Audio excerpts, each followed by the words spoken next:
नमस्कार विद्यार्थी मित्रांनो, आज आपण इयत्ता 7वीच्या स्कॉलरशिप या पुस्तकातील बुद्धिमत्ता हा विषय अभ्यासत आहोत.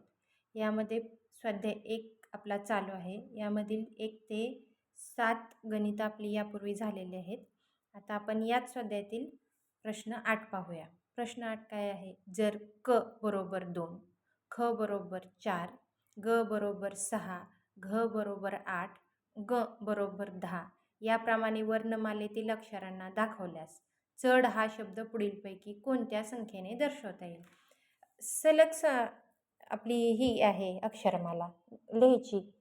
क, ख, ग, घ, च, छ, ज, झ, क, ख, ग, घ.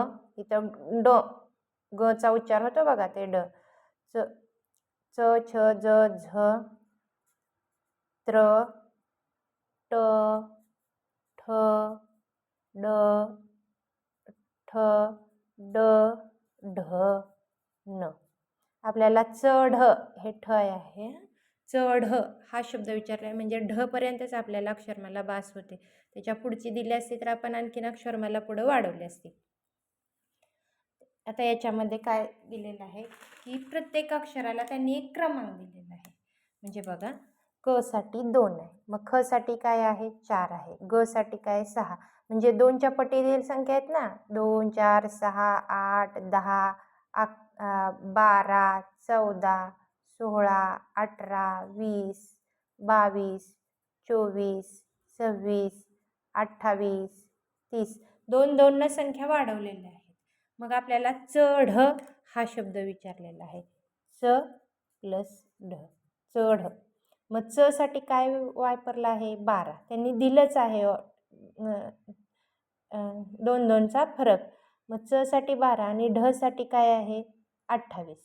मग आपल्याला पर्यायामध्ये हे कुठं आहे? 12 आणि 28. बघा, पहिला काय? 6 14, 12 24, 12 28, 12 14, 12 28 हा पर्याय किती नंबरला आहे? पर्याय क्रमांक 3ला आहे. म्हणजे आपलं बरोबर उत्तर पर्याय क्रमांक 3 आहे.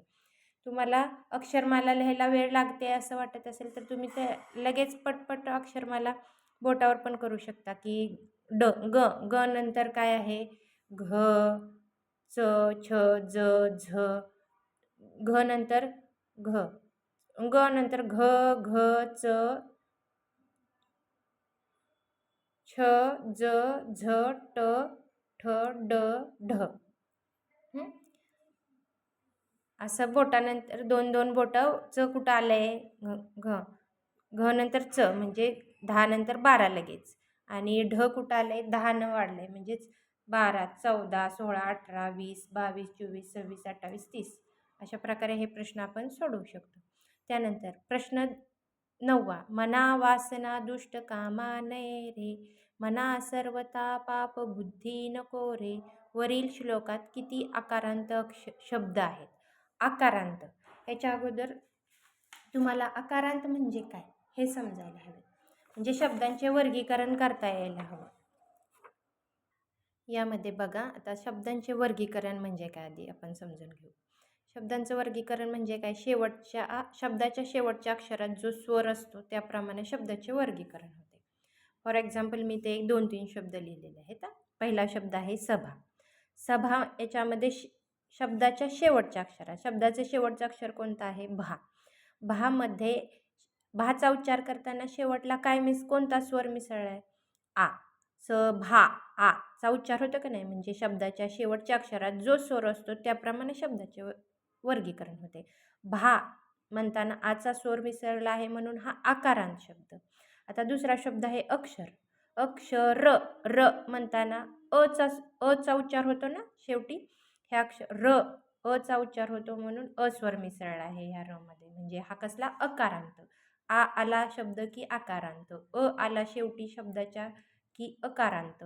सोनाली. ली म्हणताना ईचा उच्चार होतो वेलांटी करताना. म्हणजे ह्या शब्दाच्या शेवटच्या अक्षरात कुठला स्वर मिसळला आहे? ई. म्हणून हा सोनाली हा शब्द काय झाला? इकारांत. मग आता आपण प्रश्नाकडे जाऊ. तुम्हाला शब्दांचे वर्गीकरण करता आले. 3 प्रकारे शब्दांचं वर्गीकरण होतं. आकारांत शब्द, अकारांत शब्द आणि इकारांत शब्द. आता प्रश्नाकडे आपण जाऊया. प्रश्नामध्ये काय दिलेलं आहे आपल्याला? आकारांत शब्द किती आहेत विचारले. किती? आकारांत म्हणजे आ. मना, आचा उच्चार होतो का नाही? मना, आचा. वासना, आचा उच्चार होतो का नाही? त्यानंतर दुष्ट, अचा उच्चार होतो. कामा, कशाचा उच्चार होतो? आचा उच्चार होतो. नये, एचा उच्चार होतो. इथं आचा होत नाही.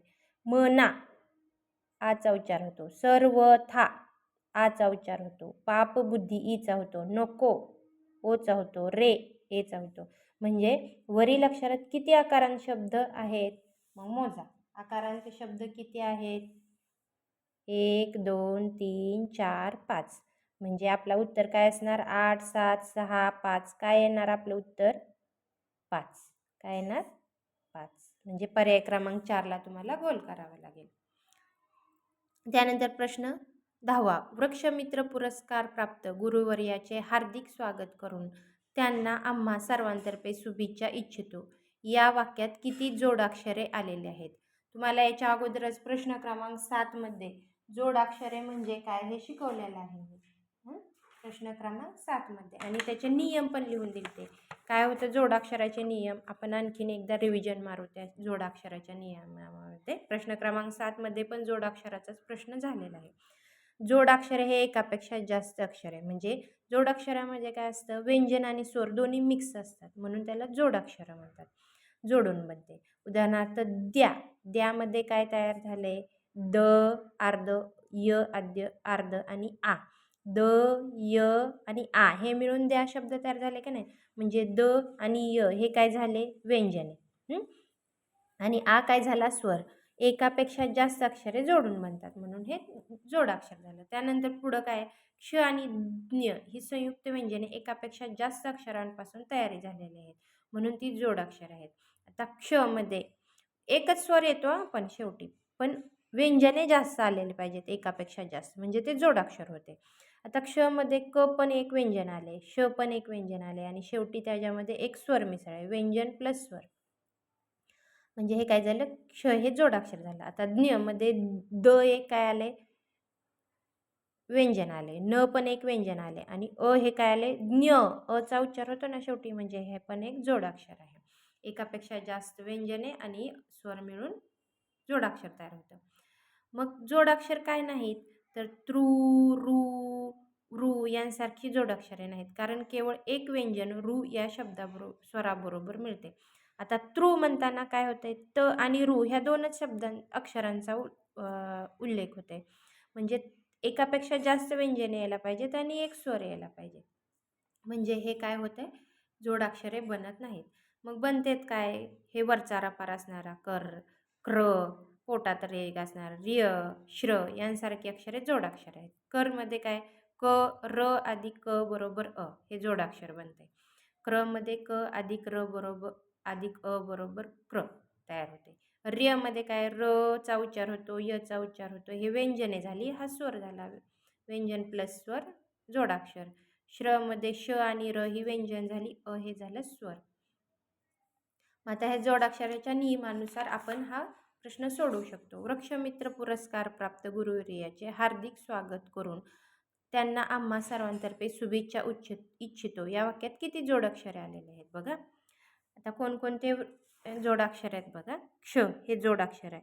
आपण मगाच इथं नियमामध्ये बघितलेलं आहे, या नियमामध्ये की तृ, कृ हे खालून रफार असणारे जोडाक्षरे नाहीत, म्हणजे हे व्र तर येत नाही. मी जोडाक्षर नाही. त्र जोडाक्षर नाही, जोडाक्षर आहे. त्र, त्र मध्ये काय तयार होते? त्र मध्ये त्र कसं तयार होते? त अधिक र बरोबर आणि अधिक अ त्र, त्र तयार होते का नाही? त्यानंतर पुरस्कार प्राप्त, ह्याच्यामध्ये कोणकोणते शब्द आलेत? हे एक जोडाक्षर आहे. प्रा, इथं पोटात रेग हा एक जोडाक्षर आहे. पहिला तो जोडलेला आहे, म्हणजे हे पण काय आहे? जोडाक्षर आहे.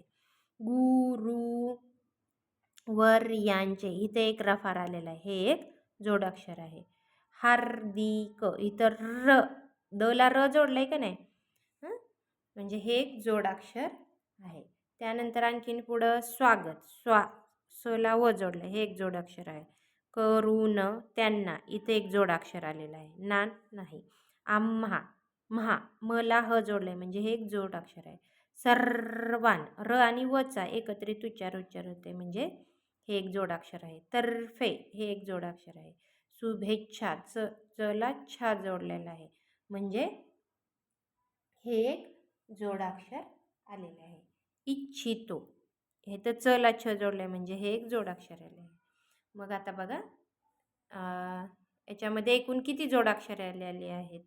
1 2 3 4 5 6 7 8 9 10 11 12 13 14. एकूण किती जोडाक्षरे आलेले आहेत? 14. माझा इथं पर्याय लिहायचे राहिलेत, मी पर्याय लिहिते. यामध्ये एकूण 14 जोडाक्षरे आलेले आहेत आणि 14 जोडाक्षर असणारा ऑप्शन आहे पर्याय क्रमांक 3 मध्ये. म्हणजे आपलं बरोबर उत्तर आहे पर्याय क्रमांक 3. पर्याय क्रमांक 3लाच तुम्हाला गोल करावं लागेल. अशा पद्धतीने स्वाध्याय 1 मधील 1 ते 10 आपले प्रश्न सोडवून झालेले आहेत. याच्या पुढील स्वाध्यायातील प्रश्न आपण पुढील भागात अभ्यासू.